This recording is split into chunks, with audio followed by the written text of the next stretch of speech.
रात कली एक ख्वाब में आई और गले का हार। हैंडसम, स्टाइलिश और हट्टा कट्टा बदन, वो अभिनेता जिसके होठों पर हमेशा एक रहस्यमयी मुस्कान और आंखों में शरारत दिखती थी।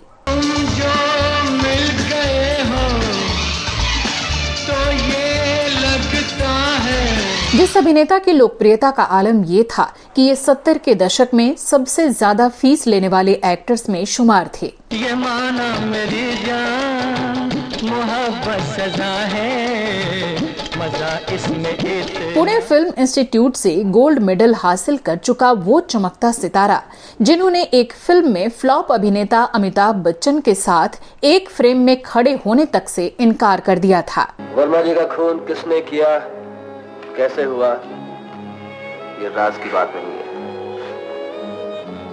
फिर भी मैं तुम्हें एक मौका देता हूं, अपना गुनाह कबूल कर लो।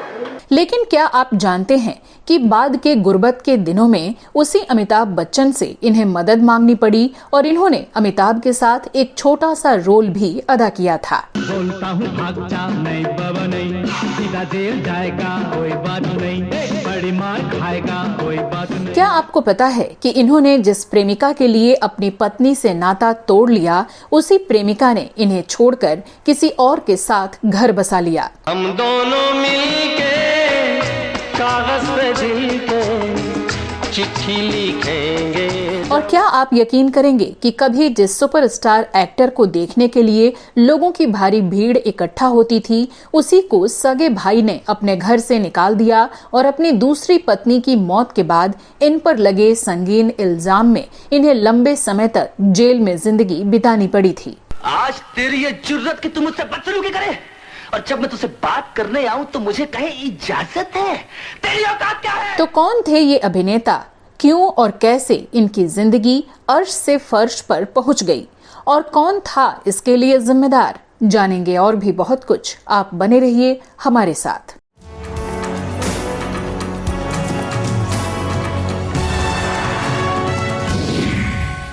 कान में झुमका, चाल में ठुमका, कमर पे चोटी लटके, हो गया दिल का पुर्जा पुर्जा लगे। नमस्कार दोस्तों, आप देख रहे हैं श्वेता जया फिल्मी बातें और मैं हूं श्वेता। भली भली सी एक सूरत, भला सा एक नाम, धड़कन है मेरे दिल की। गोरा रंग, ऊंचा कद और तीखे नैन नक्श वाला एक खूबसूरत अभिनेता जो एक्टर बनने से पहले एक फेमस मॉडल भी बन चुका था।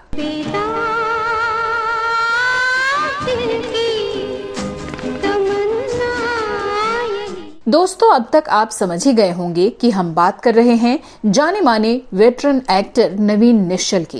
ऐसा मालूम होता है कि आप ये शादी मेरी खुशी के लिए नहीं, अपनी जिद पूरी करने के लिए करना चाहते हैं। ठीक है, मैं आपकी जिद पूरी करूंगा, आपकी हर बात। दोस्तों, हिंदी सिनेमा की चमकदार दुनिया में चढ़ते सूरज को सलाम करने और डूबते सूरज से किनारा कर लेने के किस्से जब सुनाए जाते हैं तो अभिनेता नवीन निश्चल का नाम खास तौर से लिया जाता है। तो आज के अपने शो में हम नवीन की जिंदगी से जुड़े सभी पहलुओं से आपको रूबरू कराने की कोशिश करेंगे। आखिर तू चाहती क्या है डॉली? तुझे अपनी शराफत, अपनी आबरू, अपने खानदान की इज्जत, किसी बात का कोई ख्याल नहीं रह गया? लेकिन नवीन निश्चल की जिंदगी के साथ एक सच्चाई ये भी जुड़ी है कि इन्हें किसी और ने नहीं बल्कि इन्होंने खुद ही बर्बाद कर ली अपनी जिंदगी। अपनी जिंदगी को तबाह करने और उसका खामियाजा भुगतने का ज्यादातर श्रेय इन्हें खुद ही दिया जाता है। और ऐसा हम क्यों कह रहे हैं, ये आज के अपने शो में हम विस्तार से बताएंगे। जीवन भर ढूंढा जिसको वो प्यार मिला। लेकिन सबसे पहले चलिए ये जानते हैं कि कौन थे नवीन निश्चल और कैसी रही इनकी शुरुआती जिंदगी। फिर बीच में बोला तो तेरी चमड़ी फेंक दूंगा। जानता ये कौन है? ये दिल का खून पीने वाली डायन है। 18 मार्च 1946 को लाहौर में एक बंगाली परिवार में जन्मे नवीन निश्चल की पढ़ाई बेंगलोर के मिलिट्री स्कूल से हुई थी। बेहद स्टाइलिश दिखने वाले नवीन ने पहले मॉडलिंग में हाथ आजमाया और कामयाब भी रहे। 60 के दशक में दिल्ली में मिस्टर इंडिया कॉन्टेस्ट का प्राइमरी राउंड जीतकर फाइनल राउंड के लिए मुंबई पहुंचे तो अपने पिता के दोस्त और तब के जाने माने फिल्म डायरेक्टर मोहन सहगल से मुलाकात की। सहगल साहब ने नवीन को सलाह दी कि वो पुणे जाकर फिल्म इंस्टीट्यूट में दाखिला लेकर पहले एक्टिंग सीखें। उन्होंने कहा कि जब तुम हीरो बनने के लिए जरूरी सारी चीजें अच्छे से सीख लोगे, फिर मेरे पास वापस आना। पुणे में नवीन निश्चल अपने बैच में टॉप कर गोल्ड मेडलिस्ट बनकर वापस लौटे। वहां से लौटने के बाद मोहन सहगल ने अपने वायदे के मुताबिक उन्हें अपनी फिल्म सावन भादो में कास्ट कर लिया। इस फिल्म में उनके अपोजिट रेखा ने काम किया था और उनकी भी ये पहली ही फिल्म थी। कान में झुमका, चाल में ठुमका, कमर पे चोटी लटके, हो गया दिल का पुर्जा पुर्जा लगे। 1970 में रिलीज हुई ये फिल्म सुपरहिट साबित हुई और इसके बाद तो उनके सामने फिल्म निर्माताओं की लाइन लग गई। हो गया दिल का पुर्जा पुर्जा लगे 85 झटके, हो तेरा रंग है नशीला अंग अंग। अगले साल यानी 1971 में उनकी 5 फिल्में रिलीज हुईं, जिनमें बुढ़ा मिल गया, नादान, संसार, गंगा तेरा पानी अमृत और परवाना शामिल थीं। भली भली सी एक सूरत, भला सा एक नाम, धड़कन है मेरे दिल की। परवाना वही फिल्म थी जिसमें अमिताभ बच्चन नवीन के मुकाबले एक बहुत ही छोटी सी भूमिका में नेगेटिव किरदार में नजर आए। ओ जमीला चमक छल्लो, जमीला रुख से पर्दा हटा दे। कहा जाता है कि नवीन निश्चल के सिर पर घमंड इस कदर हावी हो गया था कि उन्होंने फिल्म के प्रमोशन के दौरान अमिताभ बच्चन के साथ फोटो सेशन करवाने से इनकार कर दिया था। राजेश, नफरत से मोहब्बत और मौत से जिंदगी नहीं खरीदी जा सकती। मैंने रेत की दीवार में ईंटें लगाने की कोशिश की। अगले साल आई फिल्म विक्टोरिया नंबर 203 और इसने भी खास रंग जमाया। तू न मिली तो हम जोगी बन जाएंगे, तू न मिली तो। 1973 में उनकी एक के बाद एक 6 फिल्में रिलीज हुई, जिनमें 2 को आज भी याद किया जाता है। पहली थी रामसे ब्रदर्स की फिल्म धुंध, जिसे अब तक की बेस्ट हिंदी थ्रिलर फिल्मों में से एक माना जाता है। मैं कातिल को पहचानता हूँ और कातिल इस वक्त अदालत में मौजूद है। 1973 में आई नवीन निश्चल की फिल्मों में से एक और फिल्म हंसते जख्म के गीत आज भी लोगों की जुबान पर रहते हैं। ये माना मेरी जान, मोहब्बत सजा है, मजा इसमें एक। ये फिल्म देवानंद के बड़े भाई चेतन आनंद ने बनाई थी और इसमें उनकी लिव इन पार्टनर प्रिया राजवंश ने नवीन निश्चल के अपोजिट काम किया था।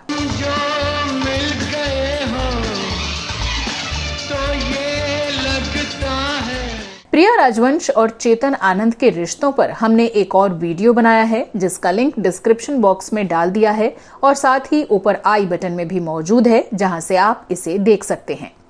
नवीन निश्चल की फिल्म हंसते जख्म की शूटिंग का एक किस्सा मशहूर है कि एक दिन वो अपने कॉलेज के कुछ मित्रों के साथ रात भर पार्टी करते रहे और सुबह शूटिंग के लिए तैयार होकर सीधे सेट पर पहुंच गए।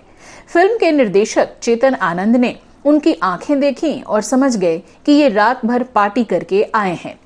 चेहरे की हालत ऐसी थी कि चेतन आनंद ने नवीन की आंखों पर एक खास लेंस लगाकर शूटिंग करने की कोशिश की, लेकिन इससे भी कोई फायदा नहीं हुआ और शूटिंग रोकनी पड़ गई। इससे नुकसान हुआ और इंडस्ट्री में बात फैल गई कि नवीन काम के प्रति लापरवाह हो गए हैं। मगर इससे पहले हमें एक और ड्रामा करना होगा, जिसे ये साबित कर सकें कि कत्ल के वक्त आप यहाँ नहीं कहीं और थी। मशहूर गीतकार, लेखक और फिल्म निर्देशक गुलजार ने जब बतौर निर्देशक अपनी पहली फिल्म मेरे अपने की तैयारी शुरू की थी, तो उनकी पहली पसंद भी नवीन निश्चल ही थे। फिल्म मेरे अपने में जो किरदार विनोद खन्ना ने निभाया है, वो पहले नवीन को ही मिलने वाला था। इसी तरह मनोज कुमार की सुपरहिट फिल्म रोटी कपड़ा और मकान और दीवार में जो किरदार शशि कपूर ने निभाए हैं, वो भी पहले नवीन निश्चल को ही ऑफर किए गए थे। इन दोनों ही फिल्मों में अमिताभ बच्चन हैं, जिन्हें अहंकार में डूबे नवीन निश्चल बहुत छोटा कलाकार मानते थे, इसलिए नवीन ने इन फिल्मों में अभिनय करने से इनकार कर दिया था। पर जब ये फिल्में रिलीज हुई तो सुपरहिट साबित हुई, जिसका नवीन को बहुत पछतावा हुआ।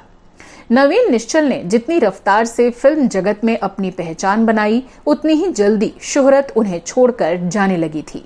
वजह थी साथी कलाकारों का सम्मान न करना, शूटिंग के वक्त तरह तरह के नखरे करना, गलत आदतें, नशा और निर्माता निर्देशकों की सलाह को तवज्जो न देना। बताया तो ये भी जाता है कि मौका मिलने पर नवीन निश्चल पत्रकारों को भी अपमानित करते रहते थे, जिस वजह से पत्रकार धीरे धीरे नवीन निश्चल की खबरों को छापना ही बंद करने लगे। और एक दिन वो भी आया जब मुंबई के मेट्रो थिएटर में एक फिल्म के प्रीमियर पर जब नवीन निश्चल पहुंचे और अपनी लंबी गाड़ी से उतरे तो मीडिया वाले उनकी ओर लपके, लेकिन जैसे ही फोटोग्राफरों को पता चला कि ये तो नवीन निश्चल हैं, तो उन्होंने अपने कैमरे नीचे कर लिए। वहीं बात करें नवीन निश्चल की निजी जिंदगी की, तो कहा जाता है कि इनकी जिंदगी में कई औरतों का आना जाना लगा रहा और नवीन कपड़े की तरह लड़कियां बदलते रहे। फिल्मों में दाखिल होने से पहले ही नवीन निश्चल ने देव आनंद की भांजी नीलू कपूर से शादी कर ली थी, जो शेखर कपूर की बहन थी। उनसे नवीन को 2 बेटियां भी हुईं, जिनके नाम रखे गए नौमिता और नताशा। कहते हैं इसी रिश्ते के कारण उनका देव आनंद के परिवार से करीबी रिश्ता भी बन गया था और इसी वजह से उन्हें चेतन आनंद ने हंसते जख्म में प्रिया राजवंश के साथ उतारा था। लेकिन जल्द ही ये सब बदलने लगा। नवीन की गहरी दोस्ती उस दौर की एक हीरोइन पद्मिनी कपिला से हो गई।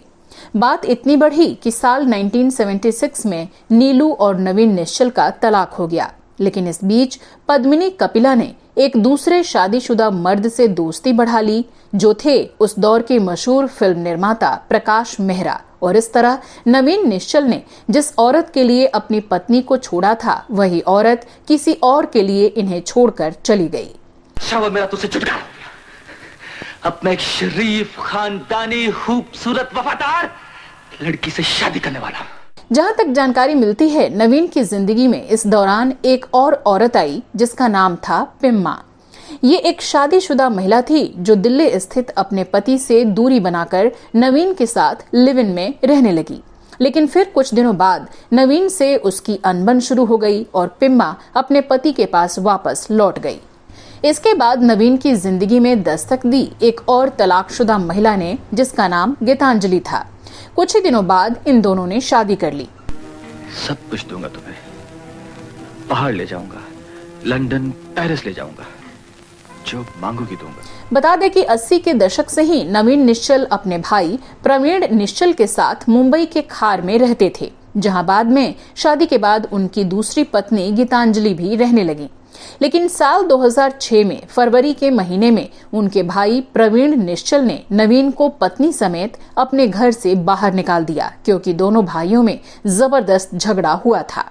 फिर कुछ ऐसा हुआ कि इसने सबको हिलाकर रख दिया। दरअसल इसके 3 महीने बाद नवीन की पत्नी गीतांजलि ने इस दुनिया को अलविदा कह दिया।